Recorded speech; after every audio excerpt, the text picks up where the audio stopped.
like 5 days ago if I said you were going to be a part of the Australian Test squad, what would you have said to me? Yeah, probably would have laughed at you, but yeah, I'm very excited to get the call up, and yeah, hopefully Boxing Day I can get a chance.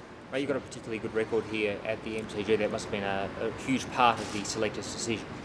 Yeah, I think so. MCG is a great place to play. There's always a little bit in the wicket for the fast bowlers. Yeah, and I definitely do enjoy playing here. So. When did you get an inkling that this might have been a possibility? I've been in communication with the selectors for the last sort of couple of Test matches, and unfortunately, when Ben went down, I thought that it might be a chance, and yeah, I suppose luckily enough, I got the call. So. Mate, you're lucky to get your test debut anywhere, let alone Boxing Day at the MCG. It must be. How are you sleeping? Yeah, I didn't have a very good sleep last night. The phone was ringing non-stop, but yeah, it'd be a pretty amazing sort of dream to debut at Boxing Day at the MCG. So yeah, I'm looking forward to it if I get the chance. Jason, do you consider yourself a bit of a like-for-like replacement for Ben, given that you're taken away from the right-handers and is that the secret to your success a little bit? Yeah, I suppose so. Ben's more of a swing bowler, where I tend to hit the wicket a little bit more, but yeah, it depends, I suppose, what the selectors want to do in terms of playing two left armers or one left armers. So I guess it'll be the best 12 or best 11 players on the day, and yeah, if I get that chance, hopefully I can repay the faith that the selectors have shown in me. So. You've made a pretty meteoric sort of rise and had a really big impact since you started at first class level. What do you put that down to? I think I haven't really changed much what I've done in terms of bowling and my action and stuff like that. I think it's just being able to focus on my cricket 100% of the time. I think there's no distractions down in Hobart, and don't have to worry about, I guess, working and stuff like that. So I think, yeah, definitely being able to get as fit and strong as I possibly can has definitely helped as well. So. Can you tell us a bit about your decision to move from New South Wales to Tassie, why you did it and how it's worked out for you? Well, I guess I moved down there in the first place just for an opportunity. I always thought I was good enough to play first-class cricket, but in New South Wales there's a lot of good fast bowlers going around, like Pat Cummins and Trent Copeland and stuff, were sort of making their debuts for New South Wales and Australia. So by the time I was 24 by that time, and once Tassie sort of offered me a contract, I thought it might be my last chance to play first-class cricket. So yeah, I jumped at the opportunity when I got it. So I guess it's an obvious question in the current circumstances. How do you go fitness-wise? Yeah. I'm a lot fitter than what I was a few years ago when I was playing grade cricket. But I had a pretty good off-season up at the Centre of Excellence. And Jade Roberts, the fitness guy up there, worked me pretty hard. So yeah, I'm definitely the fittest I've ever been, and yeah, I'm definitely fit enough to play Test cricket. So. Do you have any theories on the, the fitness woes that are sort of falling upon our fast bowlers at the moment? Well, it's sort of a hard one, I guess. There's so much cricket that's being played at the moment. There's always going to be injuries. I suppose Cricket Australia's had a pretty bad run in the last sort of couple of months with blokes going down, but I suppose that's what professional sport's all about, I guess. So those guys will definitely come back and they'll be stronger for it, I think. So. If you do get the nod, there's been a bit of controversy about ball tampering over the last few days. Is that something you would have to be conscious of if you take the field? Oh, look, I haven't really seen much from that last Test match in terms of ball tampering or anything like that. But yeah, it's not part of my game or anything like that. So I won't be. It'll probably be the last thing that comes into my mind. So. Have you got a mentor that you sort of deal with on the Australian team? I wouldn't say I've got any real mentors. I think the person I've worked with most is probably Alistair de Winter. He was our bowling coach at Tassie in my first year. So, I've definitely done a fair bit of work with him, and yeah, he's done great things for my game. So. Are you close to any of the players? Yeah, I'm very close with Ed Cowan. And I'm good mates with Ben Hilfenhaus. So I played a lot of juniors with a couple of the guys, so it'd be good to catch up with all those guys on Saturday. So what advice have they given you ahead of possibly making your debut?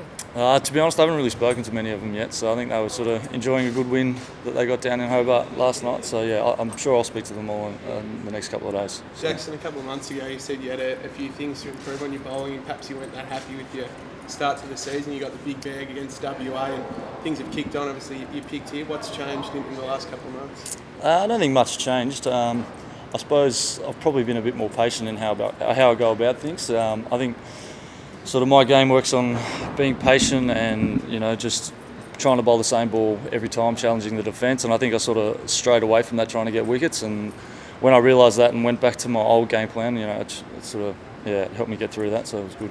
Yeah. When you were you weren't picked for Australia A earlier in the summer. Was it conveyed to you then that they wanted to sort of keep you up their sleeve, I guess, in case this injury crisis eventuated? Yeah, well, I had pretty good communications with John Inverarity during that sort of period when that got selected, so I wasn't too disappointed when I missed out. Like, I thought it might have been, a good thing that they were, saving me for the Test match, which is good. So, yeah, it's good to get the call up later in the summer. So. And do you have any experience bowling to any of the Sri Lankan batsmen through, I don't know? I actually played against them in a club game for Bankstown a couple of years ago, but yeah, that was a long time ago. So. What was the game? Oh, it was just a practice match. So other than that, I haven't had much experience. So. I've seen a couple of his Stars teammates just recently getting an opportunity as well. Bob Quiney admitting that perhaps the occasion got the better of him. What are you going to do to try and keep the nerves down? Would you chat to Bobby maybe in the coming days or two? I'll have a chat to a few of the guys.